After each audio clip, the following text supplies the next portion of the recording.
Bon, donc le titre qui a été choisi avec Isabelle, c'est Co-leadership. C'est un mot que j'ai formé, je crois, parce que vous n'avez pas lu beaucoup jusque-là. Comment instaurer un état d'esprit et des comportements collaboratifs. Co-collaboratifs. Et ce que je vais faire dans le temps que nous avons maintenant, c'est de répondre à 3 questions. La première, c'est vous, plutôt qui allez répondre, c'est quels sont les obstacles à la collaboration dans votre expérience? Je voudrais que vous y réfléchissiez un instant. Et quand vous voulez collaborer avec d'autres personnes, où sont les obstacles? Est-ce qu'ils sont à l'intérieur de vous? Est-ce qu'ils sont dans l'autre personne? Est-ce qu'ils sont dans le système dont vous faites partie? La deuxième chose, c'est qu'entendons-nous par co-leadership? Parce que j'ai une définition, et j'utilise plutôt le mot leadership que management pour des raisons que vous allez comprendre dans un instant. Parfait. Et puis, quelles conditions créer pour le développer en soi autour de soi? Alors ça, je passerai plus de temps dans la deuxième partie de cette séance, puisque nous avons, donc je considère que ces 3 premiers quarts d'heure, c'est plutôt poser un peu les choses, les définitions, pointer, comme le doigt qui pointe vers la lune en disant il y a des pratiques qui permettent d'eux, mais c'est après, dans la suite de l'après-midi, que l'on va travailler davantage sur ces pratiques, c'est-à-dire comment faire pour rester pratique. Je suis parti aux États-Unis pour passer plus à la pratique, plus souvent, que de rester au niveau des idées. Alors, quels sont les obstacles à la collaboration? Vous pouvez est-ce que quelques-uns d'entre vous peuvent nous dire qu'est-ce qui vous vient à l'esprit? Quel est le premier obstacle que vous rencontrez? Qui vous vient à l'esprit? Pardon? L'orgueil, oui, très bien. Donc ça, c'est l'intérieur. Que d'autres? Les intérêts, oui. L'intérêt personnel, l'intérêt collectif, c'est ça. Mais d'autres. Le lieu, qui s'y prête ou qui s'y prête pas. Et le temps nécessaire, ça prend du temps de collaborer, c'est sûr. Que d'autres? L'information. Parlez un peu plus fort parce que j'ai du mal à vous entendre. Là ou là? L'information. L'information, d'accord. Encore une ou deux? Oui. Et possible différences culturelles. Différences culturelles, bien sûr. On ne parle pas forcément la même langue, même si on parle le français, on est séparés par des barrières culturelles. Encore une? Qui vous vient à l'esprit? Bon, pour moi, si vous voulez, il y a 3 types d'obstacles. Il y a des obstacles personnels, interpersonnels et systémiques, au sens de la culture, de l'organisation dans laquelle je suis. Vous verrez que je reviens sur cette distinction. Donc, un des obstacles, c'est celui-là. C'est que je mets en jeu des forces dont je mesure mal les conséquences, y compris pour les autres. Ça, j'aime bien utiliser de temps en temps un petit... Vous voyez que si cette personne ne fait pas attention, ça va lui retomber dessus, sauf si il se lève juste à tendre la chaise et qu'il trouve un successeur pour continuer à faire ce qu'il faisait avant.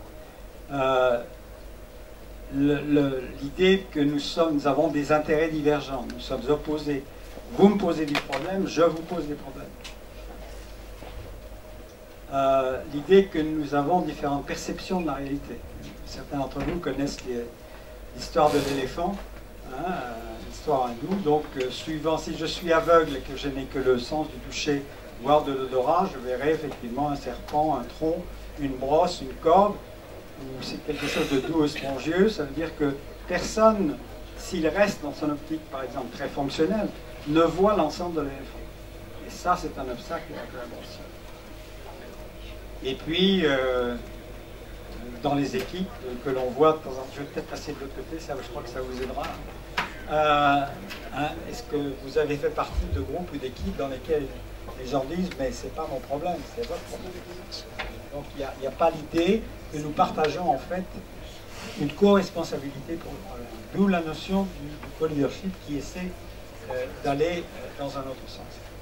Alors pourquoi ai-je pris le mot leadership? Les Français, enfin, certains Français sont allergiques au mot anglo-saxon et j'ai essayé dirigeance, co-dirigeance, ça ne marche pas très bien non plus. Et il y a une raison à ça qui est une raison linguistique, c'est que le mot lead lui-même vient d'une vieille racine indo-européenne, comment la prononcer, lead, qui veut dire aller de l'avant, franchir un seuil ou mourir. Alors, je ne sais pas si vous voyez le leadership comme quelque chose qui vous donne l'occasion de mourir.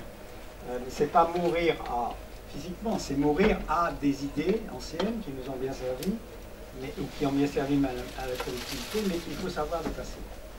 Et donc la notion de franchir un seuil pour quelque chose de nouveau se manifeste. Dans toutes les histoires de héros qui existent, le héros quitte son village, franchit un seuil, se met dans de nouvelles circonstances dans lesquelles il va découvrir autre chose. Mais parfois, c'est vous qui ne voyez rien, parfois, lâcher prise de ce que nous croyons savoir, ou nous voulons contrôler, ça ressemble effectivement à une sorte de mort, un saut dans le vide, dont on ne sait pas très bien où on va se retrouver. Donc vous voyez, c'est très différent ça de leadership qui sait où il va d'avance et qui entraîne les gens derrière lui, parce que le lead, c'est mener. Et quand on l'étend maintenant non plus au leadership héroïque individuel, mais au co-leadership, et si faire preuve de co-leadership, donc de leadership ensemble, ça voulait dire s'aventurer avec d'autres dans l'inconnu, parce qu'on n'y va pas tout seul, on n'est pas le héros qui quitte le village, on est un groupe de personnes qui disent tiens, pourquoi pas aller explorer là. Qu'est-ce que ça va faire? Qu'est-ce que ça va nous faire? Qu'est-ce qu'on peut rapporter? C'est de sentir ensemble qu'est-ce qui cherche à émerger. Et comme dans mon histoire des aveugles et de l'éléphant, quand on est plusieurs à percevoir les choses, en général, on voit plus que si on était tout seul à le faire. C'est inviter d'autres leaders à franchir le seuil, c'est-à-dire il y a des choses là à explorer, allons-y. Et c'est d'ouvrir un espace dans la mesure où on ne franchit pas un seuil. Certains d'entre vous ont peut-être vu la dernière croisade dans laquelle le héros, Harrison Ford, arrive devant un précipice. Il faut qu'il continue parce que le chemin est de l'autre côté. Et à un moment donné, il doit poser le pied sans savoir qu'il y a vraiment un chemin. C'est un peu ça un acte de leadership. C'est s'aventurer. C'est s'aventurer. Mais c'est ouvrir là un espace collectif où peuvent s'exprimer créativité, intelligence collective, voire même sagesse collective. Donc, quelles sont les formes de co-leadership qu'on commence à voir, pas seulement en Californie, pas seulement en France, mais dans un certain nombre de pays du monde? C'est des leaderships qu'on appelle par exemple collaboratifs. On prend le soin vraiment de consulter, d'aller même plus loin. Leadership partagé, distribué, réparti, complémentaire, collectif, communautaire, co-créatif, co-évolutif. Vous voyez, il y a en fait de multiples formes que l'on voit déjà, où on sort du modèle classique pyramidal dans lequel il y a un chef et puis il y a ceux qui suivent le chef. Et donc, dans quel type d'entreprise voulez-vous vous travailler pour pouvoir vous exprimer? Et pour ça, je vais utiliser une carte. Ça n'est qu'une carte, c'est donc une expression simplifiée de la réalité, qui a été inventée par un homme qui s'appelle Ken Wilber, qui est un philosophe, mais qui a beaucoup lu, et qui a dit, en définitive, il y a 4 domaines de l'expérience humaine. Il y a le domaine du comportement, qui est la partie visible. Vous pouvez m'observer en train de faire des gestes, dire des paroles, etc. Mais vous ne savez pas forcément ce qui se passe à l'intérieur de moi. Ça, c'est mon intériorité. Sauf si nous entrons en conversation là-dessus, vous ne pouvez pas savoir quelle est mon intention. Ou ma carte, ma vision du monde. Ça, c'est là. Et puis, sur le plan collectif, vous avez les structures, les systèmes dans lesquels... et le management, pendant longtemps, a consisté à manipuler les structures et les systèmes, les modes de rémunération, d'information, d'incitation, pour que les gens se comportent d'une certaine manière. Est-ce que ça suffit? Pas toujours. Parce qu'il y a 2 autres choses qui vont jouer. C'est la culture, l'altérité dans laquelle on se trouve, et l'autre, c'est l'intériorité des personnes, qui mettent du cœur dans ce qu'ils font, qui n'en mettent pas. Ils sont eux-mêmes, qui ne le sont pas, comme le disait Isabelle tout à l'heure. Et donc, là, vous avez un détail de ce qu'on met dans chaque cadran. Le niveau de conscience personnelle, les croyances, les cartes mentales individuelles, les intentions, le langage du corps, les émotions visibles, tout ce qui est visible de l'extérieur. C'est pour ça que je dis qu'il y a un côté objectif ou visible et un côté subjectif ou invisible. Et puis, au niveau du collectif, vous avez effectivement tout ce qu'un nouveau venu dans une entreprise découvre assez vite, parce que c'est écrit, il y a une trace. Et puis, il y a la culture, les choses qui ne sont pas écrites, qui sont les traditions, les normes, et dont il nous faut quelquefois des semaines, des mois, pour les bien comprendre. Comment est-ce qu'on travaille ici? Donc, ce qui est intéressant quand on regarde cette carte-là, on peut se dire, en fait, on est en train de changer de paradigme. On sait que le mot paradigme, on l'a d'abord appliqué dans le domaine scientifique, quand on est passé, par exemple, de la physique newtonienne à la physique quantique, il y a eu un changement de paradigme. On pense différemment, en particulier en microphysique, la physique newtonienne ne s'applique plus. Eh bien, le paradigme que nous sommes en train de franchir dans cette période chaotique dans laquelle on vit maintenant, mais dans laquelle émergent d'autres choses, c'est le paradigme de la domination ou du patriarcat. Et moi, j'utilise un peu les mêmes choses. Ça fait à peu près 6 000 ans que ça dure. Donc, on est vraiment câblé, hein, à la fois par notre héritage animal et notre héritage surtout de 6 000 ans d'histoire de patriarcat, dans ce paradigme de domination. Qu'est-ce qui se passe dans ce paradigme? Sur le plan intérieur, dès que je vois quelqu'un, si vraiment je suis un sénateur, je me compare à lui. Est-ce que j'ai une meilleure éducation que lui? Est-ce que je gagne plus que lui? Est-ce qu'il a plus de galon que moi? Etc., etc.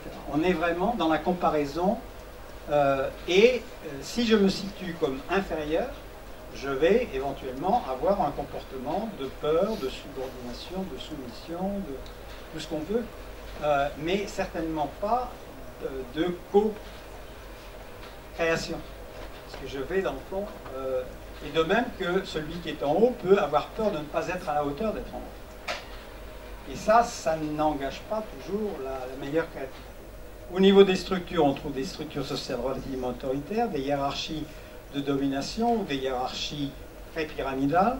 Et au niveau de la culture, on trouve des mythes et des histoires qui idéalisent la domination, la soumission, en les présentant comme normales. On peut dire, par exemple, surtout dans une organisation un peu complexe, s'il n'y a pas un chef clair qui est capable de prendre les décisions au bon moment, ça ne marche pas. Donc l'efficacité, c'est justement la structure pyramidale. Donc regardez à l'intérieur d'entre vous les traces qu'ont laissées 6 000 ans d'histoire. Elles sont très fortes, en fait. Et ce qui est intéressant, c'est que nous sommes en train de passer à un autre paradigme qui est celui du partenariat. Il y a une Autrichienne qui vit en Californie, qui s'appelle Riane Esler, qui a écrit un bouquin, si vous lisez l'anglais, je vous le conseille fortement, qui s'appelle The Power of Partnership, et dans lequel il dit non, en fait, sur le plan intérieur, au lieu de se comparer toujours implicitement à l'autre, donc en fait être en compétition, je vais considérer que nous sommes différents, mais nous avons une égale valeur intrinsèque. Et il y a un beau mot en français qu'on n'utilise pas toujours pour ça, c'est équivalence. Nous sommes équivalents, nous sommes différents. Isabelle et moi, nous sommes différents par le sexe, par l'orientation. Mais en même temps, nous apprécions chez chacun ces différences. Ça, c'est l'équivalence. Et ça, c'est le fondement du partenariat. Parce que c'est le fondement d'une possible confiance mutuelle et d'un faible degré de peur et de violence, parce qu'il n'y a plus de problème. On n'est pas en compétition. Oui, on n'est pas en compétition, on est en fait dans une possibilité de combiner nos talents respectifs.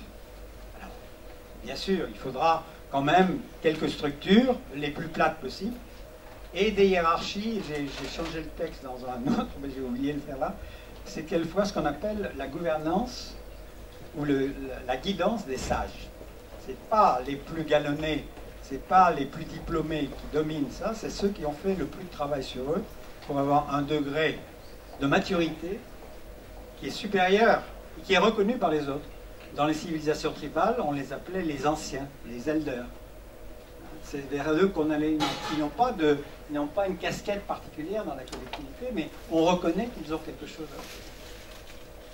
Et c'est ça qu'on va trouver, et on va trouver aussi des mythes et des histoires, des narratifs qui honorent justement le partenariat, qui le présentent comme normal. Alors ça, c'est l'histoire qui est à écrire, compris par vous. Est-ce qu'effectivement on peut imaginer d'autres rapports sociaux que ces rapports de domination, de soumission et de subordination qui ont été les nôtres pendant des années, surtout dans un pays comme la France, qui, vu de Californie, je vous assure, apparaît comme un pays encore très aristocratique. Une aristocratie du diplôme, etc., qui fait qu'on est très loin du compte. Les États-Unis ont d'autres problèmes. Donc je ne les mets pas sur un... Alors, ce qui est très, très important quand on s'engage dans cette démarche, c'est qu'effectivement, se dire, comme disait Isabelle, ça demande à se regarder soi. Donc, il y a quel est le rapport que j'ai à moi-même, quel est le rapport que je vais avoir à l'autre ou aux autres, et quel est le rapport que je vais avoir au reste, au tout, à la nature. Parce que le rapport de domination, par exemple, c'était non seulement des hommes vis-à-vis des femmes, mais des hommes vis-à-vis de la nature, hein, qu'on a considéré comme une ressource à piller, à exploiter. Ça va loin. Alors que le partenariat, on va retrouver certaines formes maintenant. Bon, donc la vision de nous tous, de la relation au tout. Alors, je ne vais pas détailler tout le tableau, mais pointer l'accent. La tête, c'est important la tête. Il ne faut pas, je dirais, sous prétexte qu'on a survalorisé, complètement éliminer l'intelligence cognitive, rationnelle. Elle est très importante. Elle nous apporte une certaine clarté d'esprit, du discernement, savoir où mettre notre attention, mais elle est insuffisante. Il y a aussi une intelligence du cœur, nous le savons, qu'on appelle maintenant intelligence émotionnelle. Et il y a aussi une intelligence somatique, celle du corps. Notre corps sent des choses, et tous les artistes le savent, qui sont inexprimables par notre voix, même avec la voix du cœur. Et donc, d'arriver à s'aligner soi-même, c'est-à-dire d'utiliser toutes ces ressources internes, donc non seulement les ressources intellectuelles, mais toutes les autres, et ça c'est le grand problème de l'éducation, qui a survalorisé cette partie-là au détriment du reste. Bon, l'intelligence émotionnelle commence à percer maintenant, plus ou moins, mais celle-là, walou, rien, très peu de choses, sauf pour ceux qui font des arts martiaux ou de l'improvisation théâtrale ou des choses comme ça, qui apprennent à se découvrir à travers leur corps aussi. Et de même dans l'exploration des relations entre vous et moi, bien, c'est cette attitude exploratrice, curieuse, l'appréciation des perspectives diverses, pour se dire, ils ne pensent pas comme moi, donc ça ne doit pas être très très bon. Une relation chaleureuse et éthique, une écoute empathique, du courage, que le courage vient du cœur, en grande partie, et puis cette capacité à se relier aux autres de manière de nouveau indicible, mais qui est là vraiment. D'ailleurs, quand on voit des acteurs ensemble, ils savent se relier à ce niveau-là aussi. On est dans ça. Et puis, au niveau du tout, ben, c'est une vision beaucoup plus globale, et c'est pour ça que mon dernier bouquin, mon bouquin qui va sortir s'appelle le co-leadership évolutionnaire, parce que qu'est-ce qu'on est en train de faire de cette planète et de nous-mêmes, au passage. Une compassion globale, Einstein avait une très jolie phrase, en disant la maturité peut s'exprimer par la dimension des cercles de compassion que nous avons. Compassion, ça veut dire prendre soin d'eux. Hein. Donc, est-ce que mon cercle de compassion, c'est moi-même, c'est ma petite famille, c'est mon ethnie, c'est mon pays, ou c'est le monde entier, ou même l'univers entier? Ça, je vais me comporter différemment suivant que ce à quoi je me réfère, ce dont je me sens solidaire. Voilà. Alors, il faut que je surveille mon temps. Combien d'entre vous ont lu ou entendu parler de la théorie U? Non? Oui, quelques-uns?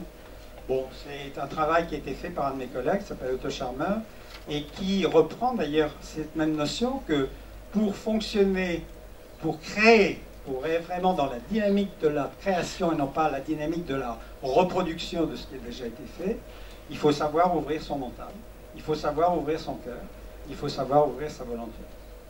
Alors là, on rentre dans des domaines qui peuvent être un peu inconfortables pour certains, c'est de dire, mais dans le fond, si j'ouvre ma volonté, je perds le contrôle. Qu'est-ce qui va s'exprimer à travers moi? Si, et je vais revenir à l'instant. L'idée, donc, c'est que, et ils ont interviewé avec ses collègues, je ne sais pas, 150, 200 très grands créateurs dans tous les domaines artistiques, théorie économique, etc. Ils sont aperçus que cette courbe, c'était une sorte d'archétype de la création.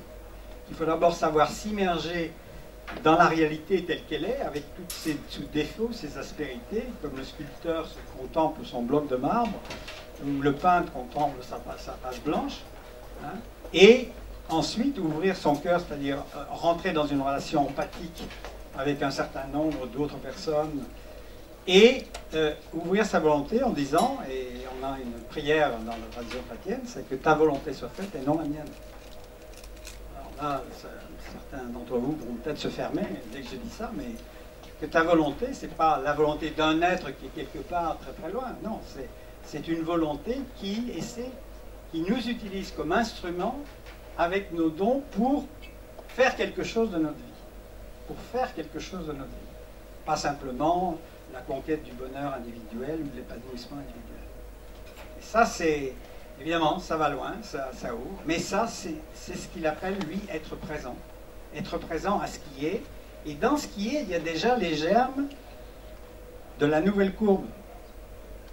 De ce qui est en train de vouloir croître, mais qui n'est encore pas très visible. On n'en parle pas tellement dans les médias, etc. Mais il y a déjà des tas de choses. Il y a des centaines d'expériences partout dans le monde qui montrent qu'on peut opérer différemment, que l'on peut être ensemble différemment. Que ce soit des entreprises, des ONG, etc. Et donc, à partir du moment où on a commencé à percevoir cela, on peut commencer à réaliser des prototypes. Et puis, si ça marche, il ne faut pas avoir peur de l'échec. Et puis, progressivement, les inscrire dans de nouvelles structures. Ça, c'est l'essence de la création par l'anticipation du futur, pas par la répétition du passé. Mais bien sûr, il y a des pièges. Par exemple, on peut tomber dans le jugement, se juger ou juger les autres. Et là, c'est plus difficile. Ça veut dire que le mental devient une voie critique qui nous empêche d'essayer quelque chose de nouveau. On peut tomber aussi dans le cynisme, dans les illusions. On a déjà essayé, oh, puis que voulez-vous? Dans la France actuelle, que voulez-vous qu'on fasse? Enfin, vous connaissez la chanson. Et il peut y avoir aussi la peur du vide, la peur de l'inconnu. Et de l'autre côté, on peut vouloir réagir trop vite, c'est-à-dire dire il n'y a qu'à faire ça tout de suite. Non, il faut faire des essais limités. On peut tomber dans l'excès de concertation, on peut tomber dans l'excès d'analyse. Enfin, je vous renvoie à ce bouquin qui est remarquable, un peu long, bien qu'il l'ait, je crois, réduit un peu en français, mais qui témoigne d'une profonde sagesse. Et tout n'y est pas, mais il y a beaucoup de choses qui... Alors, j'en arrive maintenant à 2 ou 3 caractéristiques de ce que j'appelle, moi, le co-leadership. Et essentiellement, c'est le refus de la pensée binaire. C'est le refus du ou, qui est tellement développé dans notre formation classique. C'est ou noir ou blanc. On fonctionne comme des ordinateurs. Donc, maintenant, l'idée, c'est est-ce que je peux à la fois cultiver mon savoir-être, mon intériorité, le cadran en haut à gauche, et mon savoir-faire. Pas l'un ou l'autre, l'un et l'autre en même temps. Parce que l'un va approvisionner l'autre. Est-ce que je peux manifester ma singularité, mes talents propres, tout en me mettant en synergie avec d'autres qui ont d'autres talents propres? Est-ce que je peux travailler au développement de mon intuition et de mes capacités logiques en même temps? Est-ce que je peux travailler avec non seulement mon esprit, mais mon cœur et mon corps, comme forme d'intelligence? Est-ce que je peux être présent à ce qui est et en même temps avoir une vision de l'avenir? Donc être à la fois dans le moment et aussi dans le futur. Tout ça peut être apparaître comme des paradoxes, mais la vie est paradoxale. Et donc il faut savoir y répondre par un et. Est-ce que je peux être dans l'intelligence émotionnelle, qui est quand même côté cœur, et la pensée systémique qui demande notre capacité, notre intelligence cognitive très, très forte? Est-ce que je peux être dans la créativité individuelle et dans l'intelligence collective? Est-ce que je peux être et dans l'expérimentation et aussi dans la dissémination de ce qui marche déjà, etc. etc. Est-ce que je peux plutôt contribuer à des entreprises ou des organisations qui ont une finalité non seulement économique, mais écologique, mais sociale et humaine? On oublie souvent le côté humain, c'est-à-dire le développement humain, tout ça. Bon. Alors, je sais bien, peut-être que j'enfonce des portes ouvertes, mais dans la pratique, comment on fait tout ça? Dans la pratique, comment fait-on le et? Et j'aime bien la comparaison de l'homme ou de la femme avec un arbre, parce qu'en définitive, ça veut dire que pour que l'arbre tienne bien, notamment dans le vent, dans la tempête, ou dans ce qui peut le secouer, il faut qu'il ait des racines profondes. Et plus ses racines sont profondes, plus il sera solide, et plus la qualité de ses branches, de ses fruits et de ses feuilles sera grande. Au moins pour certaines espèces d'arbres. Qu'est-ce que c'est que nos racines à nous? Ben, c'est cette partie-là. C'est une partie de notre personnalité qui peut être cachée aux autres. Nos croyances, notre caractère, au sens, est-ce que nous avons, non pas un mauvais caractère, mais est-ce que nous avons du caractère? Et est-ce qu'il y a une source d'inspiration en nous à laquelle nous savons faire accès, surtout quand on a des décisions difficiles à prendre? Et bien sûr, il faut aussi développer ce que vous faites ici, nos aptitudes, nos pratiques, nos comportements, pour développer notre savoir-faire.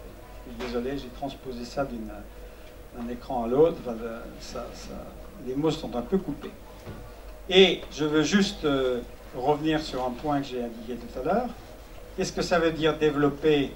Oui, le caractère ici pour moi, c'était des principes intériorisés qui guident mes choix, mes comportements, c'est-à-dire des valeurs, une éthique, une intégrité, où mon principal défi est de devenir un être plus conscient. C'est pas d'être promu à telle position, c'est de devenir un être plus conscient. Et ceci dit, peut-être qu'effectivement, je serai appelé à de nouvelles responsabilités. Alors que dans le leadership classique, on dit ça ne vous regarde pas, ça c'est mon problème à moi, c'est mon domaine privé, c'est mon jardin secret. Et dans la connexion à soi, c'est d'être en harmonie avec une raison d'être qui me dépasse. Parce que nous sommes ces personnages, ces êtres assez particuliers qui avons à la fois besoin de sentir qui nous sommes et au service de quoi nous sommes. Si l'un manque, ça ne va pas. Si je m'oublie au profit d'une cause, si je m'oublie en tant que personne au profit d'une cause, ça ne va pas. Si j'oublie à cause, ça ne va pas non plus. Donc c'est avoir le sens de sa vocation, d'une certaine synchronicité, des choses qui se présentent à vous sans que vous ayez les chercher. Vous dites, tiens, et ça m'envoie un signe, ça. Du sens du flux de la vie. Et donc, je reviens à la phrase que j'utilisais tout à l'heure, qu'est-ce qui essaie d'émerger à travers moi? Je suis une voie par laquelle un certain nombre de choses, si je m'y suis préparé, si j'ai nettoyé mon instrument, si mon ego n'est pas trop encombrant,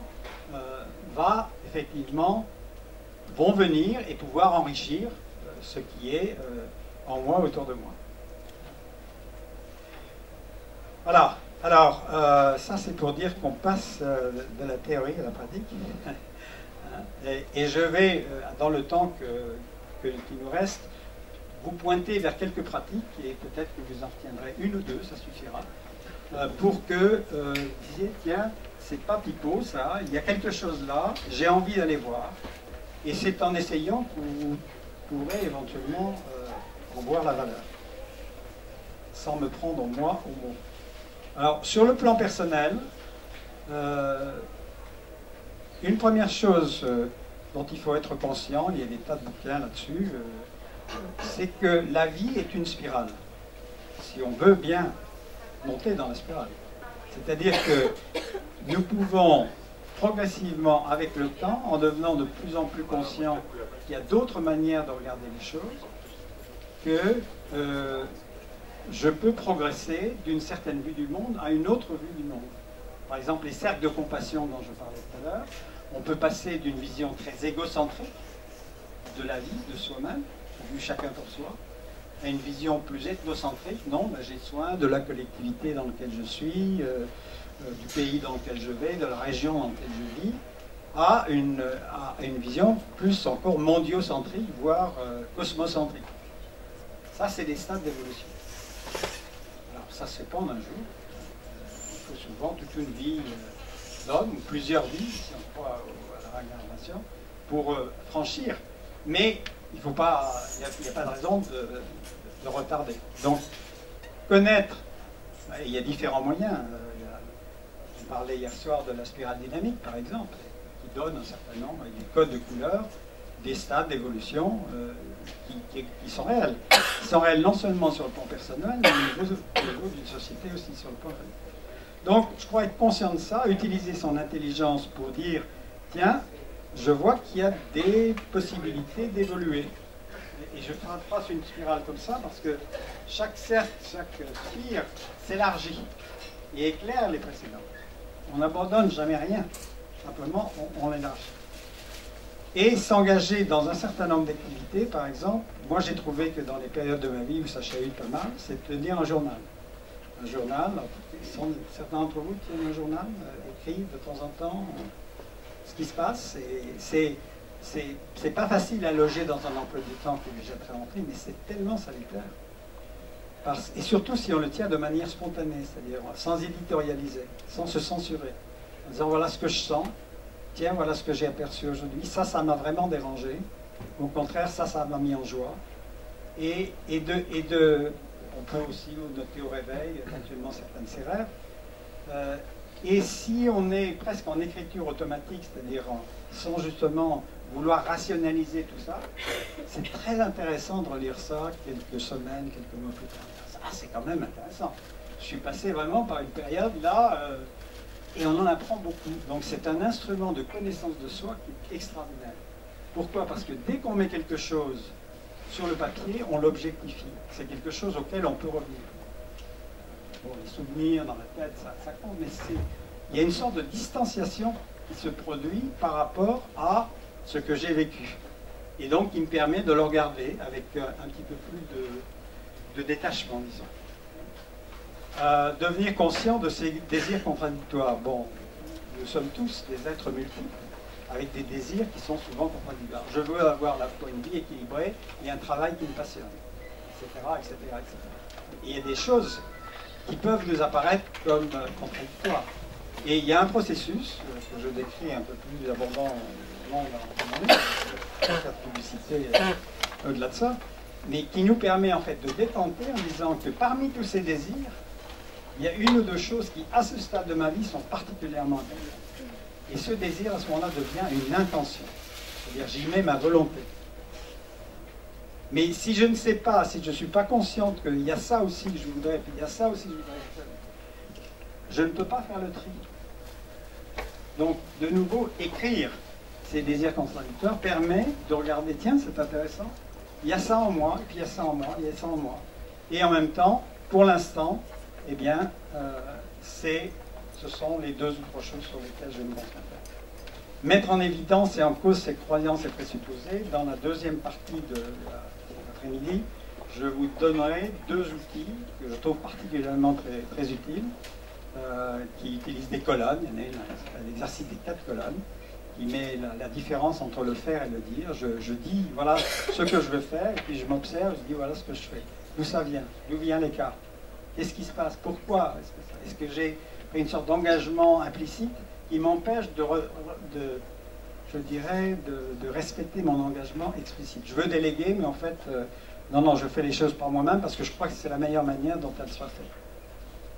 On verra, pour ceux qui restent, l'exercice de la colonne de gauche, colonne de droite, dans lesquels on se rend compte du non-dit qui peut se produire dans une conversation avec un collègue, une compagne, etc.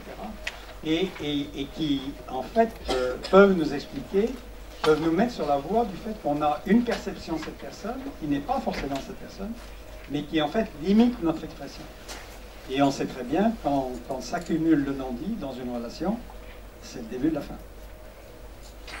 C'est très difficile à rattraper.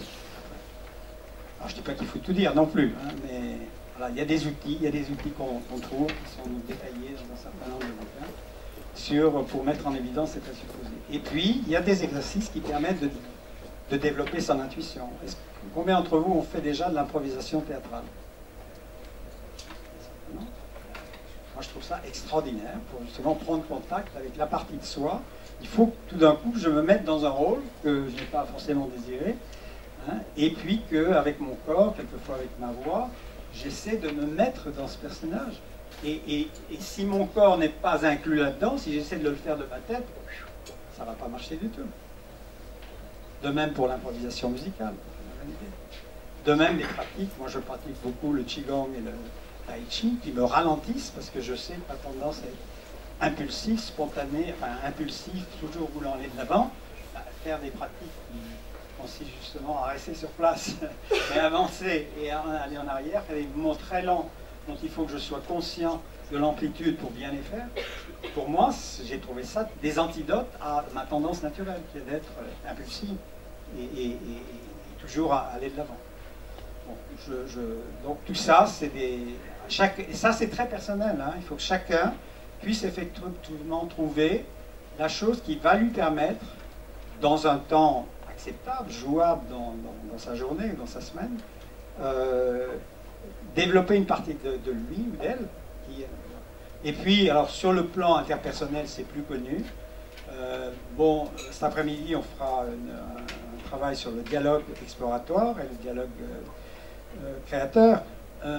Mais ça passe d'abord par, et vous l'avez sûrement entendu, d'autres personnes que moi, la qualité de l'écoute. Pour qu'il y ait dialogue, il encore faut-il qu'il y ait écoute. Et une écoute non filtrée. Une écoute vraiment empathique, ouverte. Comment utiliser les conflits comme occasion d'apprendre, au lieu de les rejeter, de les pousser en disant c'est trop inconfortable, on ne peut pas. Le pire, c'est les conflits larvés qui ne s'expriment pas. C'est des occasions d'apprendre que l'on perd. D'aborder les dilemmes et les paradoxes de manière créative, en disant oui, c'est intéressant, oui, ça semble opposé. Ben, il y a une matrice qui s'appelle la matrice des polarités, qui permet de mettre noir sur blanc les deux pôles possibles, donc entrepreneuriat ou partenariat, expression personnelle ou expression, par exemple, collective, et de voir quels sont les avantages de chacun et aussi les désavantages de chacun. Et la manière de dire, c'est est-ce que je peux combiner les aspects positifs en minimisant les aspects négatifs. Donc il y a beaucoup de gens qui travaillent depuis des années sur l'idée que, sans tomber dans l'instrumentation bête et méchante, sachant utiliser ces outils, ça nous permet de progresser, sur le plan personnel comme sur le plan interpersonnel.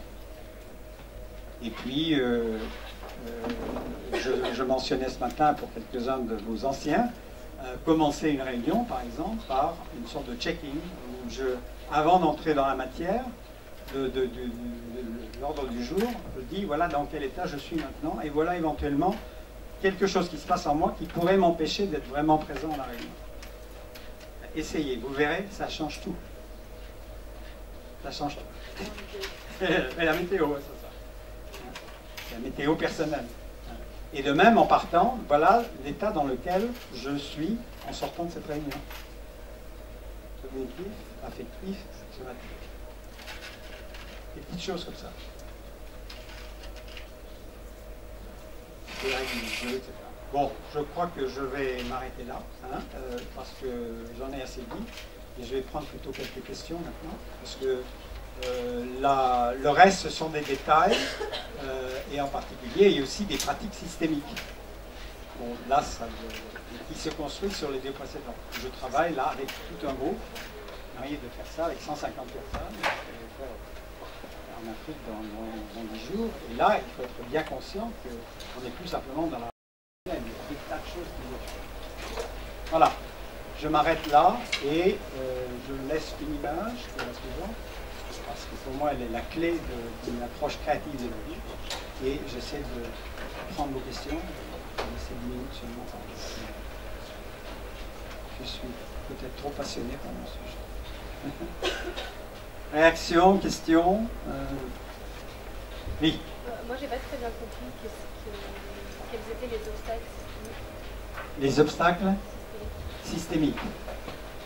Alors, donc, les obstacles systémiques, c'est au niveau du collectif. Hein, ce n'est pas des obstacles individuels, par exemple, à la collaboration. C'est le fait, des structures, l'un d'entre vous l'a dit, les bureaux partitionnés en petites cases, c'est pas très favorable à la collaboration. C'est pour ça qu'on est passé au bureau paysager. Vous êtes dans des immeubles différents, à partir du moins, même. Bon, ça, c'est ça des espaces systémiques, des espaces physiques. Vous en avez d'autres qui sont des systèmes incitatifs qui poussent à l'excellence individuelle et non pas à l'excellence en équipe. Ça, c'est un obstacle systémique.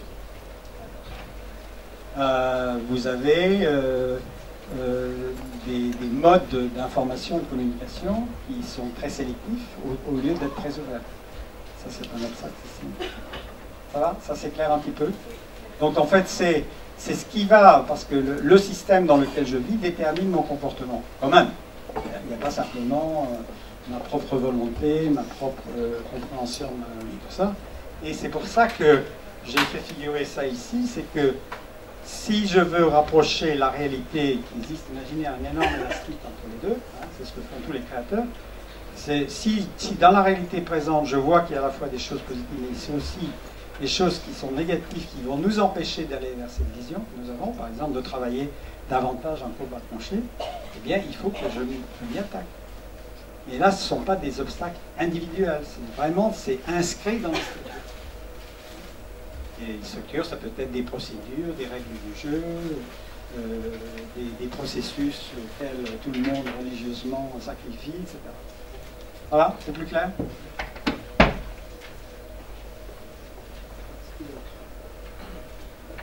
Oui, pardon. Oui, donc on voit. Moi j'avais une question. Oui. Concrètement, en fait, Bon. parce que le co-leadership, ça veut dire qu'il y a des leaders et il y en a d'autres qui suivent. Oui, oui, j'entends. Oui, pourquoi utiliser le mot co-leadership? Non, mais du coup, comment est-ce qu'on définit qui est-ce qui va co-leaderer, entre guillemets? Parce que le principe, justement, c'est la collaboration, donc on va en laisser de côté. Excellente question. D'ailleurs, je me suis posé la question dans le livre que je viens de finir. Et pourquoi parler du co-leadership et pourquoi pas simplement parler de m'adresser à toute personne, pas simplement au leader. Mais si vous vous souvenez de la définition que j'ai donnée du leadership, c'est pas positionnel. C'est pas quelque chose qui est lié à une fonction, un rang particulier dans une entreprise. Tout le monde peut être leader. D'ailleurs, dans l'innovation, on le voit très bien, il y a des innovations qui partent de la base. Mais cette personne, en prenant un risque, devient en fait une leader. Et ça, c'est une difficulté de notre langage, c'est que nous avons associé le mot leadership à une position dans une organisation. Et souvent, une position au-dessus. Et ce n'est pas dans ce sens-là que je l'utilise. Et je suis un peu prisonnier du langage. On pourrait dire co-stewardship, on pourrait dire, bon, il y a d'autres mots. Et c'est pour ça que j'aime bien le partenariat. Le partenariat n'implique pas nécessairement que je suis un leader et qu'il y a des suiveurs. Et en définitive, quand on me pousse dans mes retranchements, je dis, en fait, le co-leadership abolit la distinction entre les leaders et les suiveurs. Parce que tout le monde peut devenir un co-leader. Dans la mesure où il est prêt à prendre le risque de sauter dans l'inconnu avec d'autres. Alors, je suis très heureux que vous ayez posé la question parce que c'est ambigu. Parce que quand on dit leadership, on s'en entend encore, mais il y a des gens qui ne sont pas leaders. Donc, qu'est-ce qu'ils vont faire eux? Ben, ils vont être incités à devenir leaders eux-mêmes. Et leader est de nouveau une attitude dans la vie beaucoup plus qu'une position. Alors que dans le management, malheureusement, là, on a figé les choses. Il y a les managers et les non-managers. Ça va? C'est plus clair? Qui d'autre?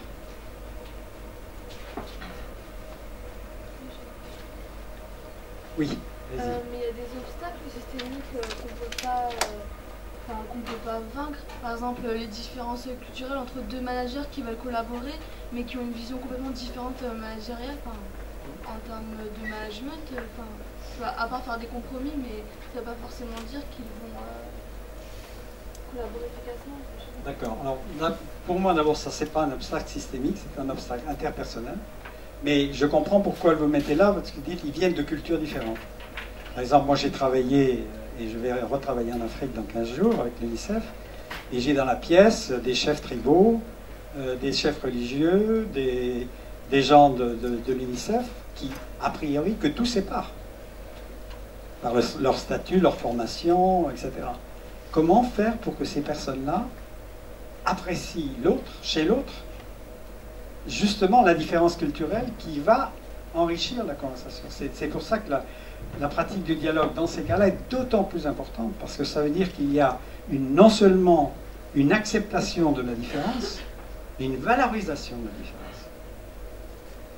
Et si vous voulez, et ce qui peut apparaître être un obstacle au départ, peut devenir un atout. Il faut simplement le retourner. Alors je ne dis pas que c'est facile, parce qu'il y a des personnes qui s'y prêtent et d'autres qui ne s'y prêtent pas. Parce que si leur identification culturelle, ethnique ou religieuse est ce qui leur donne, dans le fond, leur identité profonde, ils vont s'y accrocher d'autant plus et ça va être plus difficile à bouger. Et je ne suis pas mes croyances. Je ne suis pas mes croyances, ce sont des croyances. Je ne suis pas mon origine culturelle, ethnique. C'est un habit que je porte. C'est pour ça qu'on utilise de temps en temps cette idée qu'il faut savoir suspendre ses préjugés, suspendre ses préjugés, pour les regarder comme des choses, certes, que l'on porte, qui vont avec nous, mais auxquelles nous ne nous résumons pas. C'est pas nous. En tout cas, c'est pas tout nous. C'est plus clair, ce que je raconte? Oui, mais ça reste quand même un peu utopique. Enfin, Ça reste ambitieux, mais utopique, ça dépend comment vous utilisez le mot utopique. non, mais dans le sens, concrètement, dans la réalité, Oui. il y a des choses qui s'imposent quand même. Enfin, même si à la volonté. Elles s'imposent ou elles sont... ou au contraire, elles deviennent... on se réfugie derrière elles. C'est la question. C'est fait, hein, et je veux pas faire de l'ironie là, mais de l'humour à le placer, mais beaucoup de personnes utilisent leurs différences pour se réfugier derrière elles. Ils ne voient pas le fond commun d'humanité qui font que nous sommes tous des hommes et des femmes. Bien sûr, nous avons nos croyances, nos traditions, etc. Et une grande partie, par exemple, du travail que je fais, y compris avec des groupes dans lesquels il y a des groupes de personnes qui viennent de cultures différentes, on passe un temps important à débusquer tous les préjugés que nous avons les uns vis-à-vis des autres, avec un mode humoristique si possible, pour que ça ne devienne pas trop sérieux, en disant, voilà, quand je pense à tel service ou tel ministère, voilà les épithètes qui me viennent, ils sont arrogants, insensibles, etc. Et ça se dit en public. Et une fois que c'est sur la place publique, ça n'a plus la même force. Le préjugé, quand je l'habite, quand il devient partie de moi-même, et que ça m'empêche d'avoir une relation humaine avec une autre personne, c'est un poison.